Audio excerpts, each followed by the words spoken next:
I had just bought my dream house in the heart of the capital city. It was a fixer-upper, sure, but it was mine.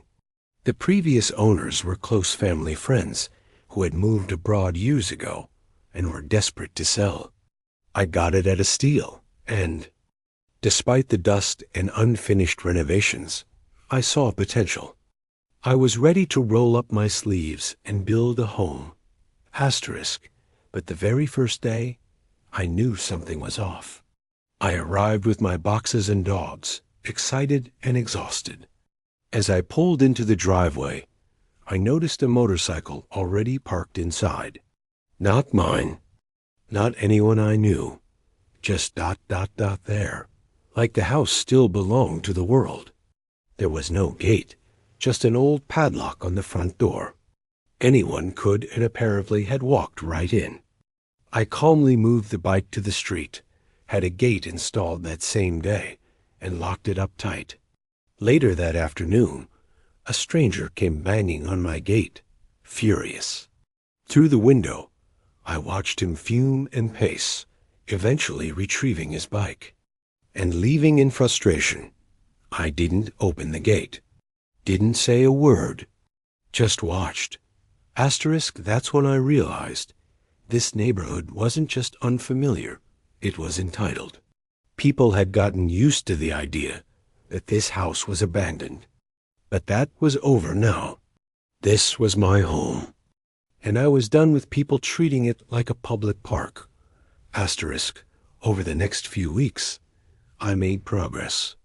Repairs, cleaning, even a no parking sign to stop random cars from blocking my gate. Things seemed to settle, until one evening, while showering, I noticed something odd.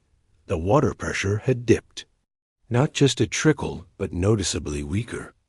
That alone might not have raised alarms, but I also heard something else. A distant hum. A pump. Coming from next door. Now my neighbor, an elderly man, lived in a large 3-story house. He occupied the ground floor while renting out the upper. 2 levels.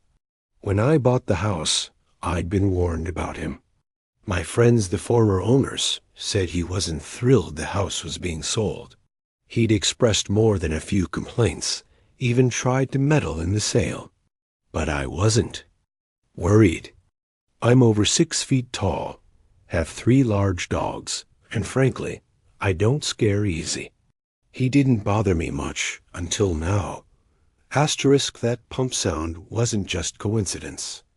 I finished my shower, waited until the pump next door turned off, then checked. My taps again. Pressure, back to normal. That's when suspicion turned to certainty. This man, this bitter, petty neighbor was siphoning water from my property. For context. In my country, most homes use pumps to send water up to rooftop tanks. The public supply pressure isn't strong enough otherwise. If my pressure dropped, every time his pump ran, it meant our lines were somehow connected, or more likely, he'd illegally tapped into mine. I tested this theory multiple times over the next few days. Morning, night, random times. Each time his pump was on, my pressure dipped. Every time it went off, my pressure recovered. There were no leaks, no plumbing issues, just theft. Pure and simple. Now, water isn't expensive where I live. Even with my usage washing 3 dogs, watering plants, car cleaning, it cost maybe $5 a month. But that wasn't the point. It wasn't about money. It was about principle. This man felt entitled to steal from me, to use my resources, my property, without asking, without shame. I had options. I could confront him, call the water board, hire a plumber to dig through the lines and expose the tap. But I chose a simpler path, one that didn't require yelling or lawsuits, one that would hit him where it hurt without me lifting more than a finger. I waited. I watched.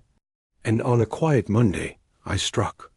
Asterisk when I heard the pump kick on next door. I calmly walked to my main water valve and shut it off. Asterisk here's what happens when a pump runs dry. The float valve in the rooftop tank stays open because the water level never rises. That open valve sends a constant electrical signal to the pump. Keep pumping, we need water. But no water comes. The pump runs endlessly, trying to fill an empty tank. Motors aren't built for that. They overheat. Wiring gets strained. Fuses blow. Circuits melt. I didn't expect what followed. At around 3 a.m., I heard shouting, confusion, angry voices from next door, tenants yelling at the landlord. Apparently, the power was out. So was the water. Only in that house. The rest of the block was fine. Asterisk turns out that ancient 1990s wiring couldn't handle the constant electrical load. The pump ran nonstop for hours, frying the system. Burned wires, dead fuse box, no water, no lights, and 2 furious tenants demanding answers. Asterisk in my country. Landlords are legally obligated to maintain basic services, electricity and water being top of the list. Cutting them off, even unintentionally, is grounds for legal action. The tenants didn't waste time. They filed complaints with the housing board. One tenant moved out immediately.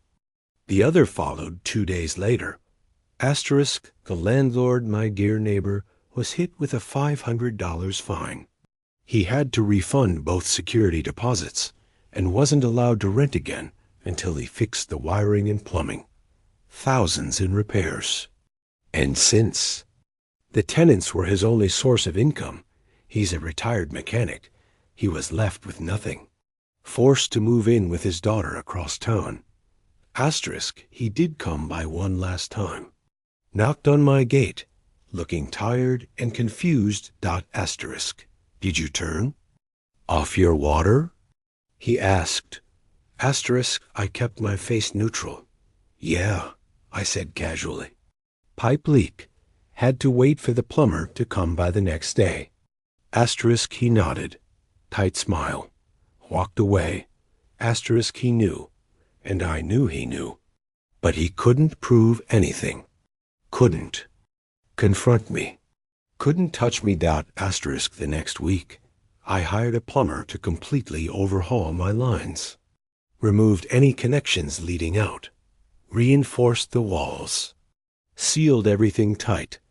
Asterisk, that was the end of it. No more stolen water. No more entitled neighbor. Asterisk sometimes justice doesn't come with a bang. Sometimes it comes with a quiet flick of a valve. One twist, one decision. And suddenly the thief finds himself dry, powerless, and utterly alone. Asterisk and me? I sleep better. Now, not just because my water pressure's perfect, but because I know, without saying a word, I served a lesson that man will never forget.